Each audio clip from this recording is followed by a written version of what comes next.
네, 오늘은요, 분별하라, 마지막 때이다 라는 제목으로 말씀을 전하고자 합니다.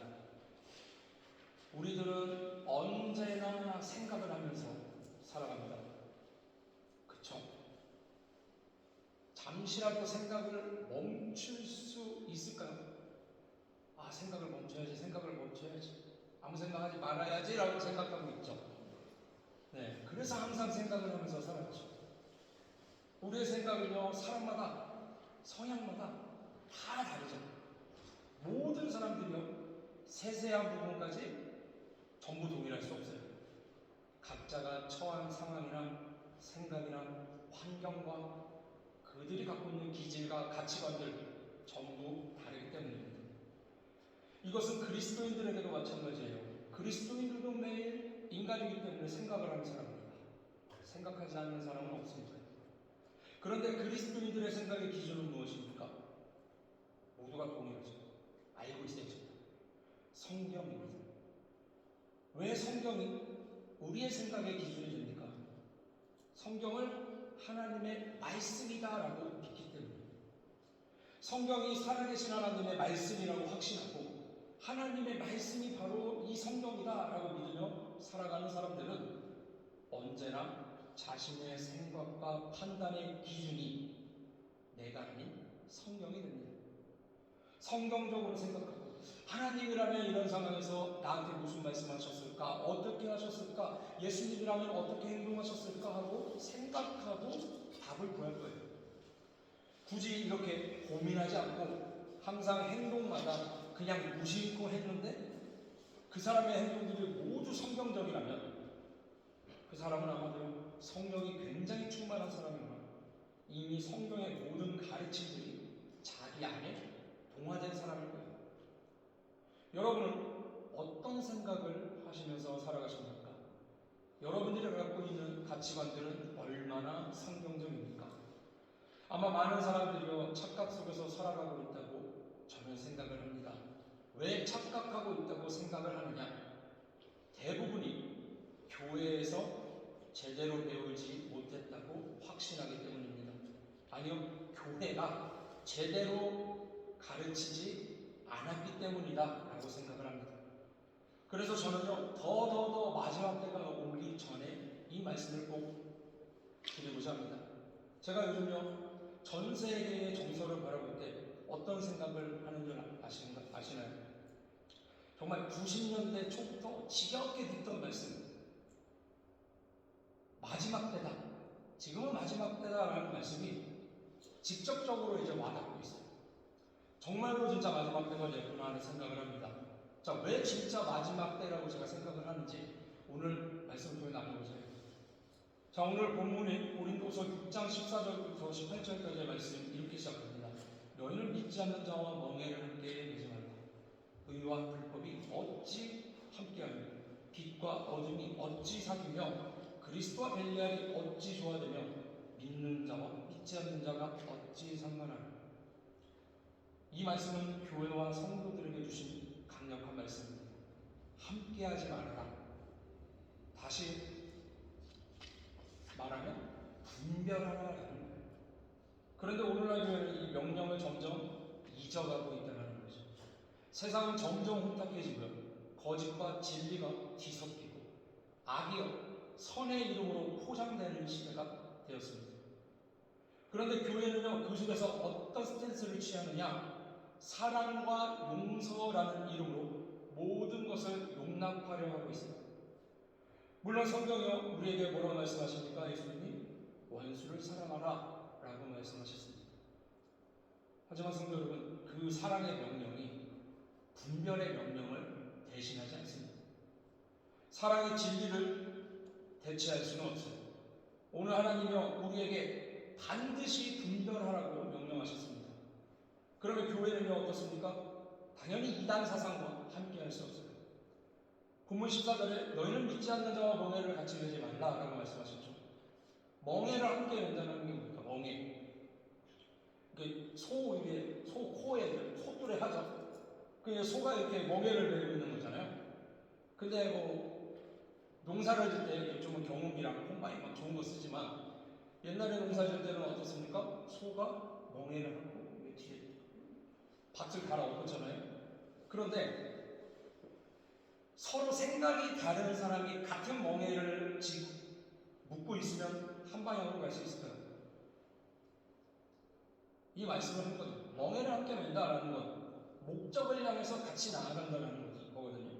그런데 소 두 마리가 하나의 멍에를 메고 같은 방향으로 주인이 원하는 방향으로 나아가듯 교회가 세상과 거짓된 사상과 이단의 교리와 같은 멍에를 맨다면 어떻게 되겠습니까? 그때부터 교회는 더 이상 그리스도의 교회가 아니게 되죠. 분명히 분열하게 됩니다. 그래서 성경은 이단에 대해서 명확하게 경고합니다. 갈라디아서 1장 8절은 우리에게 이렇게 말씀하죠. 우리 함께 볼까요? 시작. 그러나 우리나 혹은 하늘로부터 온 천사라도 우리가 너희에게 전하는 복음 외에 다른 복음을 전하면 저주를 받을지어다. 아멘. 즉 복음이 아닌 다른 진리를 주장하는 사람은 그 자가 아무리 천사여도 저주를 받을 것이다. 이단은 겉으로는 진리의 옷을 입고 있지만 그 속 안에는 독이 있습니다.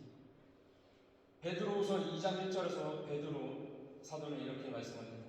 거짓 선지자들이 너희 중에 있으니 그들을 멸망하게 할 이단을 가만히 끌어들여 자기들의 사신 주를 부인하고 베드로가 경고를 하고 있습니다. 이단의 가장 큰 특징은 비슷한 것 같지만 주를 부정하는 거예요.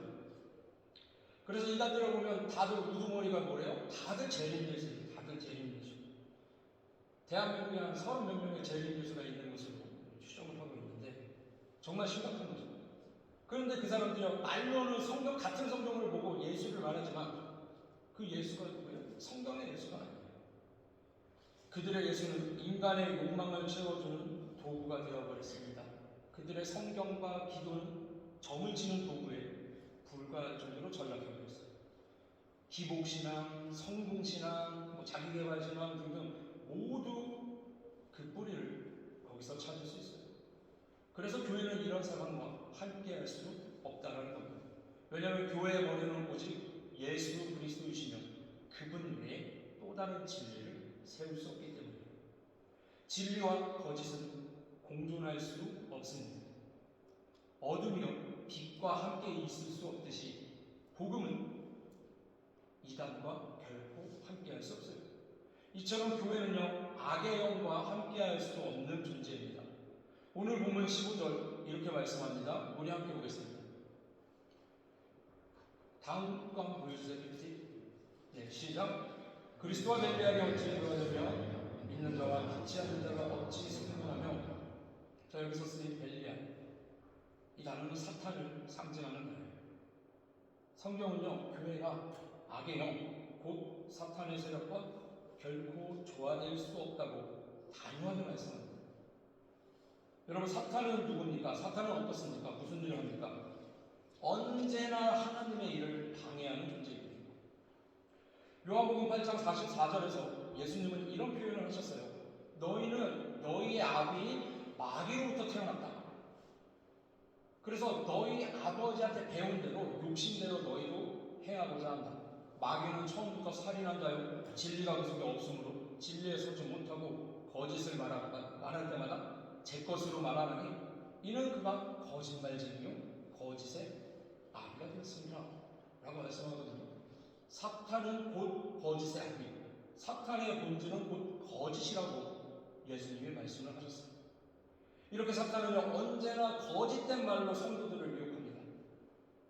교회를 향해서 교회가 너무 극단적이야, 극단적이라면서 급진주의자로 보라. 사랑으로 품어야지. 사랑이 없다는 식으로 몰아갑니다. 다름을 인정해야지. 분명히 성경적으로 틀린 것인데 그것을 다름으로 포장하려고 합니다. 이런 말들이 때로는 너무 합리적으로 들려요. 하지만 그 속에는 진리를 흐리는 교묘한 유혹이 들어있다는 거예요. 야고보서 4장 7절에서 야고보 사도 이렇게 경고합니다. 우리 함께 봅시다. 시작. 그런즉 너희는 하나님께 복종할지어다 마귀를 대적하라. 그러면 너희를 피하리라. 베드로전서 5장 8절에서요. 베드로가 이런 경고를 해요. 근신하라 깨어라. 너희의 대적 마귀가 우는 사자처럼 두루 다니면서 지금도 삼킬 자를 찾고 있다. 그리고 나서 9절에 뭐라고 말씀하냐면요. 베드로전서 5장 9절 함께 보겠습니다. 다음 화면 보여주세요. 시작. 너희는 믿음을 굳건하게 하여 그를 대적하라. 이는 세상에 있는 너희 형제들도 동일한 고난을 나누는 줄 알라. 성경은요,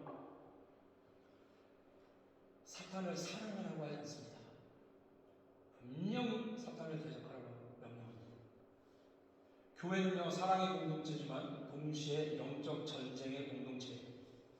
그런데 문제가 뭐냐면 오늘날 교회가 이 분별을 잃어버렸다는 겁니다. 무엇이 인간인지 무엇이 악의 영인지 가르치지 않아요. 사랑만 점점 커져갔습니다. 왜일까요? 왜 그렇게 됐을까요? 바로 원수를 사랑하라는 예수님의 강력한 말씀 때문이에요. 이 말씀을 잘못 해석하고 잘못 적용한 결과입니다. 예수님이 분명 말씀하셨어요. 원수를 사랑해라. 마태복음 5장 44절. 하지만 예수님은 사탄까지 사랑하라고 한 적이 없어요. 그런데 오늘날 많은 교회가요, 이 두 대상을 혼돈하는 겁니다. 원수도 사랑해야 하니 틀린 교리도 품어야지. 악한 자라도 포용해야지. 원수를 사랑하라 했잖아. 이런 생각들이 교회 안에 들어온 거예요. 사랑하는 성도 여러분, 분명히 아셔야 됩니다. 원수와 사탄은 다릅니다.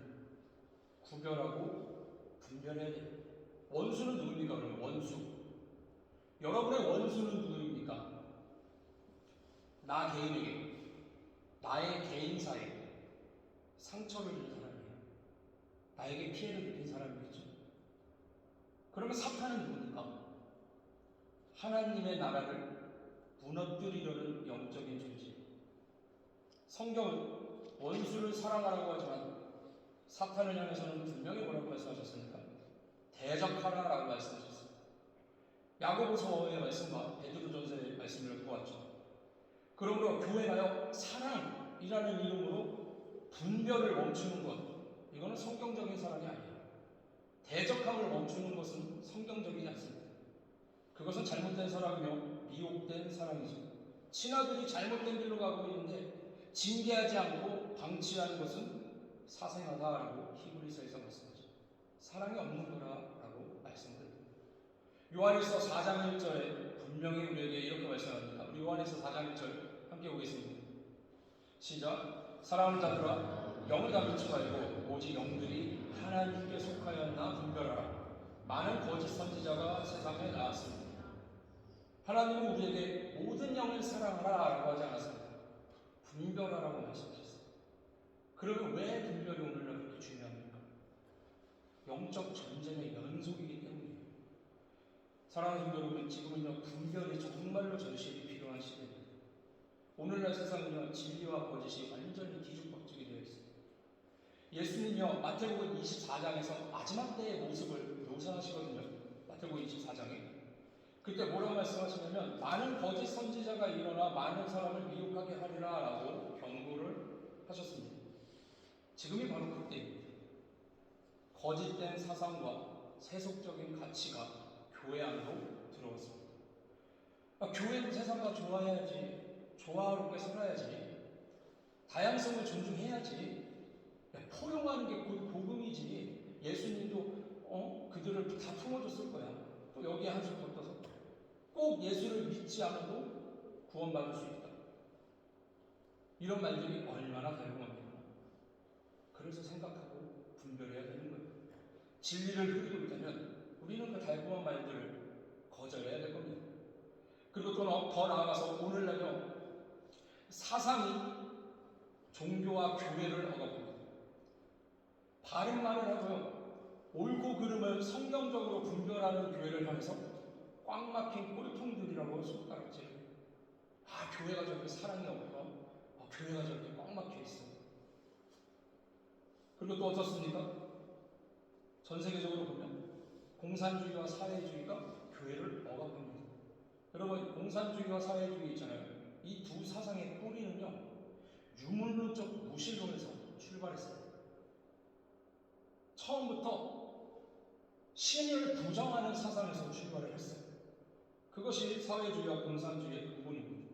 하나님이 없다라고 선언하는 순간 인간은 스스로 신이 되려 합니다. 그리고 그런 사상은 언제나 지금도 교회를 억압하고 있죠.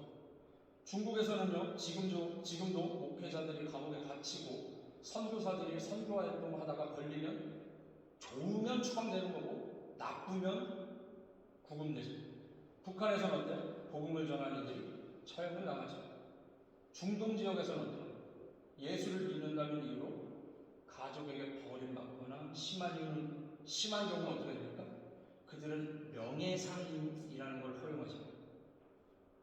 쟤는 알라를 배신한 배교자다. 알라의 이름으로 처단한다. 그리고 자기 형제자매를 죽여요. 그리고 처벌을 받지 않습니다. 왜?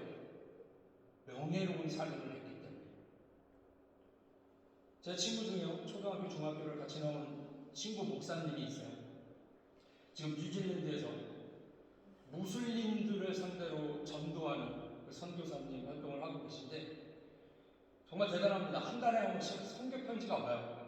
이 기도 제목을 놓고 함께 기도해달라 선교 편지가 오는데, 그런데 거기를 보면은 다양한 무슬림들의 이야기를 저희에게 전해줍니다. 같이 기도를 요청을 하면서.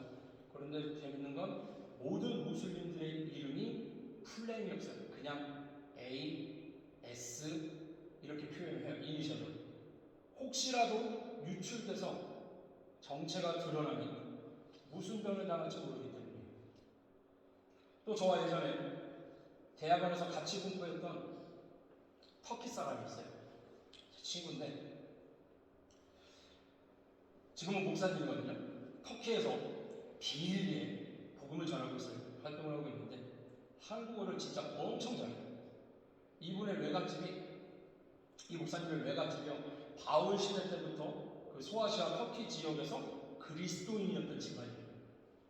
그런데 대학원 다닐 때, 제가 대학원 다닐 당시에 우리 그 한국의 TV 프로그램 중에 뭐가 되게 인기가 많았냐면 비정상회담이라는 TV 프로그램이 있었어요. 그러니까 한국에서 생활하고 있는 이제 외국인들, 특히 이제 한국어를 잘하는 사람들이 대통령이 아니니까 정상이 아니죠. 그래서 비정상이라고 해서 이렇게 그 사람들이 뭐 머리가 해서 비정상이 아니고 정상이 아니라 해서 이제 비정상회담이라 해서 그런 사람들 모아놓고 같이 얘기하고 토론하는 그런 프로가 있었단 말이에요. 근데 한국어를 너무 잘하니까 제가 궁금해서 한번 물어봤어요. 아니 비정상회담이나 이런 TV 프로그램 요즘 외국인들 많이 나오던데 거기 나가볼 생각은 없냐 제가 물어봤거든요. 그러니까 뭐라고 했는지 아세요? 이미 섭외 요청이 왔었대요. 자기가 뭐 여기서 공부를 어떻게 하고 있고 한국어를 어떻게 잘하는지 그들이 어떻게 알았는지 모르겠는데 연락이 왔었대요. 그런데 자신이 고사를 했다라고 하죠. 왜 거절을 했느냐? 방송에 나가면 어떻습니까? 나에 대한 개인 정보가 퍼지고 사람들이 알게 된단 말이에요. 그러면 어떤 정보가 퍼져요? 터키 사람이고 무슬림인데 신학을 공부하고 있다. 이걸 알면 자신과 가족들 그리고 터키에 있는 누나와 부모님 안전을 장담할 수 없다는 거예요. 여러분 왜 이런 일이 일어납니까? 2000년 전 로마 시대 때처럼 교회를 왜 비판합니까? 왜 그래요? 교회는 진리를 말하기 때문에, 교회는 진실을 말하고 정의를 세우고 올바름을 추구하는 공동체입니다. 사탄은 바로 그런 교회를 가장 두려워합니다. 그런데 오늘날 교회는 어때요? 세상과 타협하면서 그냥 조용히 있자, 문제 크게 만들지 말자, 입 크게 벌리지 말자, 조용히 있으면 중간이라고 한다. 뭐 이렇게 몸을 사려고 사랑을 품자, 잘못된 합리화를 하면서 진리를 외치는 일을 안 하고 있다는 거예요. 사랑하는 성도 여러분, 지금은 정말로 마지막 때입니다. 예수님이요 마태복음 24장에서 마지막 때를 묘사하셨다 했죠. 그때 이런 말씀을 했어요. 마태복음 24장 7절을 보면 민족이 민족을, 나라가 나라를 대적해서 일어나리라. 아직까지 모두가 이 24장 7절 말씀을 서로 치고받는 물리적인 전쟁이라고만 생각을 했습니다. 하지만 이것은 단순한 전쟁만을 의미하지 않습니다. 이념의 전쟁, 가치의 전쟁, 영적인 전쟁을 포함합니다. 이것을 우리는 하이브리드 전쟁이라고 하죠. 이걸 생각해 보면 쉽습니다. 1997년 영국이 중국에게 홍콩을 반환하기 전까지 홍콩은 영국에 기속된 영토였어요. 영국령이었죠. 홍콩이 중국에게 반환이 되었어도 홍콩은 그 중앙정부의 공산당의 직접적인 영향을 받지 않았습니다. 자치권이 있었기 때문에. 그런데 이상한 일들이 생기기 시작했습니다. 홍콩이 넘어간 이후부터 본토의 사람들이 홍콩으로 밀려들어요. 이사를 막 대규모 이주를 하는 거예요. 시간이 갈수록 어때요? 정치인들이 친중 정치인들이 생겨납니다.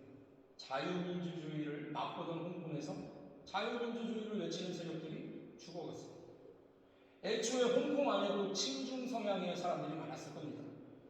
그러니까 뭐 정상적인 투표를 딱 해도 인구가 역전이 되는 거예요. 홍콩에 원래 있던 사람들이 소수가 돼요. 넘어온 본토 사람들이 뭐가 돼요? 다수가 되는 현상이 일어나죠. 결국 어떻게 됩니까? 2025년에 홍콩에서 자유를 외치던 마지막 정당까지 강제 해산이 되었습니다. 완전히 흡수가 되어버린 거죠. 그리스도인들이 핍박을 받는 시대가 오고 있어요. 종교의 자유가 있던 나라들에서도 교회를 향한 반발이 커지고 있습니다. 아니 반감이 커지게끔 조작을 합니다. 올바른 소리를 하면요 사랑이 없다는 거예요. 원수를 사랑하라 하지 않았느냐 라면서 큰 소리를 내죠. 교회를 위축시키는 겁니다. 신명기에서 28장을 보면 하나님이 너희가 내 뜻을 청종하지 않고 내 뜻대로 살지 않으면 어떻게 될 것이다 라고 경고를 하시는데요. 이런 경고를 한번 주시거든요. 우리 신명기 28장 43절과 44절 말씀드렸습니다. 시작. 너희 중에 오고하는 이방인은 점점 높아져서 내게 뛰어나고 너는 점점 낮아질 것이며 그는 내게 부어줄지라도 너는 그에게 부어주지 못하리니 그는 머리가 되고 너는 꼬리가 될 것이다. 너의 땅에서 외국인이 더 잘나고 외국인이 더 잘 살고 너는 꼬리가 되고 이방인들은 머리가 될 거다. 이슬람의 확산, 공산주의 사상의 침투, 세속적인 인본주의의 영향, 그 속에서 교회는요 점점 더 올바른 걸 말하기 두려워하고 있어요. 사랑하는 말들에 숨어서 아니다, 그것은 틀렸다 라고 당당하게 외치지 못했습니다. 왜요? 제대로 된 분별이 없었기 때문입니다. 원수와 사탄을 동일시 해석을 해서 생겨난 일입니다. 여러분 분명히 아셔야 됩니다. 분별 없는 사람은요 교회를 무너뜨립니다. 디모데후서 2장 15절 말씀은 이렇게 말씀합니다. 우리 함께 보겠습니다. 시작. 너는 진리의 말씀을 옳게 분별하여 부끄러울 것이 없는 일꾼으로 인정된 자로 자신을 하나님 앞에 드리기를 힘쓰라. 그러면 분별하지 않는 것은 부끄러운 일이라는 거예요. 여러분 이제 교회는요 다시 분별해야 됩니다. 무엇이 하나님께 속한 건지 무엇이 사탄에게 속한 건지를 분명하게 해야 됩니다. 그렇지 않으면요 우리의 자녀들이 우리의 다음 세대가 거짓된 사랑과 왜곡된 평화 속에서 진리를 잃어버리게 될 거예요. 교회를 핍박하는 세상에서 믿음을 유지해야 될 겁니다. 그러면 그 믿음이 몇 년이나 유지되겠습니까? 사랑하는 성도 여러분, 사랑이요 분별과 함께할 때만 진짜 사랑이 됩니다. 예수님은 가장 사랑이 많으신 분이었지만 동시에 가장 분명하게 분별하셨습니다. 바리새인들의 위선을 꾸짖었고요. 성전에서 장사하는 자들의 삶을 뒤엎으셨습니다. 베드로를 넘어뜨리려는 영을 간파하고 사탄아 물러가라 라고 하셨어요. 그것이 사랑의 또 다른 모습이었습니다. 사랑은 진리를 보호하기 위한 싸움과 함께해야 됩니다. 분별 없는 사람은요 진리를 지켜낼 수 없어요. 진리를 지키지 않는 사람은 결국 거짓된 평을 봅니다. 하나님께서는 오늘 우리에게 이렇게 말씀하십니다. 너희는 내게서 나와 따로 있고 부정한 것을 만지지 말아라. 내가 너희를 영접하리라. 오늘 보면 17절 말씀입니다. 하나님께서 우리에게 분리와 구별을 명하십니다. 이것은 교만이 아니라 거룩이에요. 사랑하되 분별하고 용서하되 대적할 대상은 대적하라는 겁니다. 그것이 하나님의 백성의 삶입니다. 교회는요, 세상의 모든 죄를 굽는 장소가 아니라 진리로 세상을 비춘 등불이 되어야 됩니다. 그러므로 사랑하는 성도들은 이 말씀을 가슴에 새겼으면 좋겠습니다. 원수를 사랑하라. 하지만 마귀는 대적하라. 그러려면 어떻게 해야 돼요? 원수와 마귀를 구분할 줄 알아야겠죠. 사탄을 향한 싸움을 포기하는 것은 사랑이 아닙니다. 진리를 잃은 사람은 결국 거짓이 됩니다. 이제 우리는 다시 깨어나야 합니다. 진리를 붙들고 말씀으로 무장하고 분별하는 교회, 깨어있는 성도로 서야 됩니다. 그럴 때 하나님께서요, 우리를 통해서 이 어두운 세상 속에서도 빛을 비추게 하실 겁니다. 진리를 붙들고 분별하여 마귀를 대적하기를 두려워하지 않는 저와 여러분 다 되시기를 축원합니다. 할렐루야.